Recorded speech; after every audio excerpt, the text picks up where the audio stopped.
make a video and catch you up with what's going on. It's about time to cook dinner anyway, so we're going to do 2-in-1. So basically, I'll go over dinner first. I found T-bone steaks from a local meat vendor at the farmer's market, and bought those today. Got them thawed out, so there's 2 of them. So Ben and I are gonna have steak and sweet potato and grilled peppers and onions for dinner. So I'm gonna sous vide the steak. So I'll just go over that real quick. Sous vide is just a cooking method that you use. It's electric, and it's just a kind of a pipe or a stick about that tall, and you put it on the side of a pan or anything that holds water. You fill the water to the minimum limit, and then place it on the temperature and the time that you want to cook your whatever it is you're cooking, because you can cook anything in it. So we like our steaks between rare to medium rare, so that is 135 to 140 degrees, and takes about an hour for them to cook. So when your steak is thawed, you just use paper towel and pat them dry, and then once they're dry, you place I use pink Himalayan sea salt and ground black pepper. A lot of people say don't put salt on your steak because it makes it tough, but I'm going to promise you it does not. When you are sous videing the food, it is the most tender steak you'll probably ever eat. It's called sous vide if you're going to try to look that up, and I'll try to post something in the comments. So salt and pepper one side, and some people do both, but I just do one and just kind of pat it in, and then we do this is a very large steak, so I'm going to show you how big this T-bone is. It's a big steak. So I'm going to do a tablespoon of butter on each one, and a whole clove of garlic cut in half, and basil leaf, which is just a fresh basil leaf, a little bit of thyme, and a little bit of oregano. All these fresh herbs came from my friend April, who kindly came to my house and cleaned them and put them away for me last week. So I have a lot of herbs right now, so which is amazing. This is the Food Saver bags, so I just cut it to size, about 1 inch past each end of the steak. And so you just slide the steak and the seasonings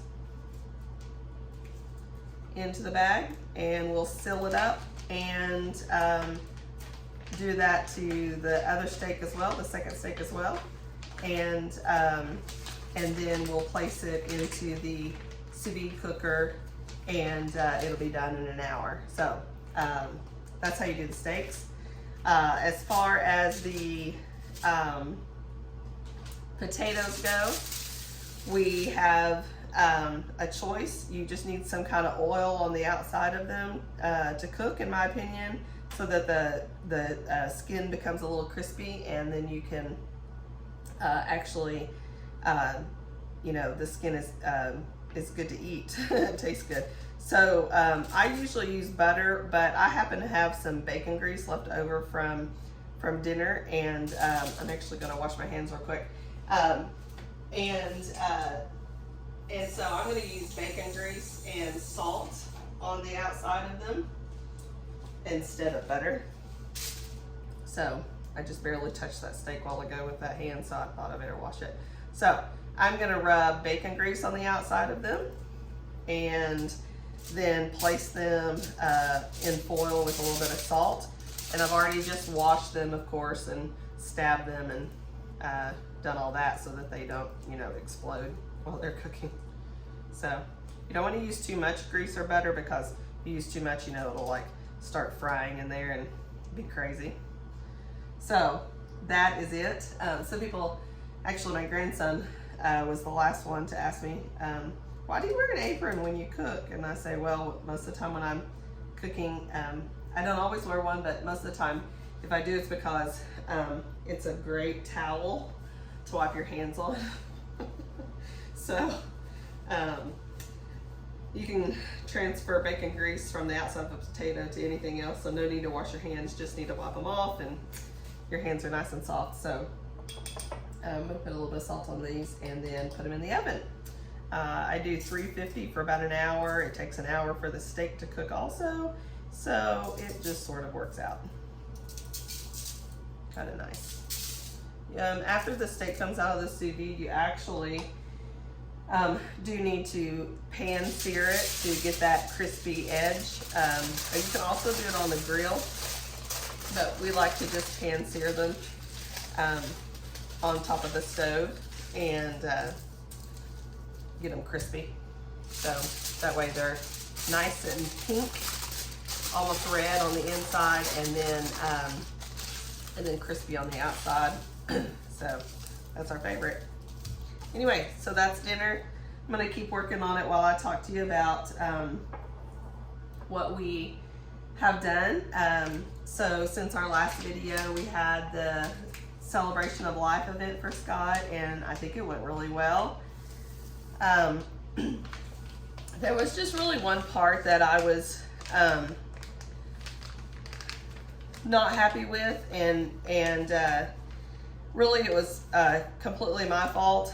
I had asked a few people to speak, and some of them told me that they didn't feel like they could, and that's understandable. It's not an easy task by any means.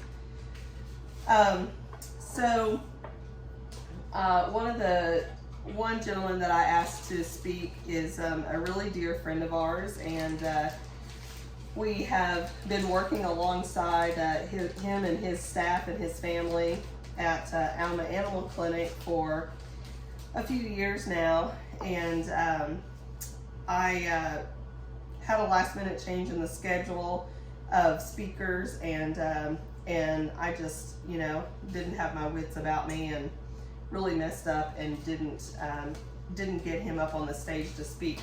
So I really regret that, because Dr. Carl Green is really important to me and was really important to Scott, and I really wanted people to hear what he had to say and him be able to share that his stories of Scott with everyone else, because we really enjoyed that about the whole experience, just everyone telling their own version of who Scott was to them, and, you know, activities they did together, and, you know, things that Scott did to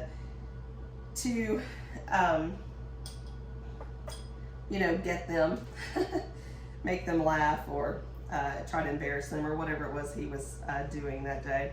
So I really wish I would have thought through that and maybe had something written down. That probably would have been a good idea to keep up with everything, but I didn't. So anyway, if you attended the Celebration of Life, it was a great event, and there were some great speakers, but I really regret that I didn't get Carl Green into that lineup. But anyway, we have since tried to just kind of go on with daily life. It's very interesting, as you can well imagine. The life of the party has gone away, and I've noticed a couple things about that. One, we eat out a lot and try and support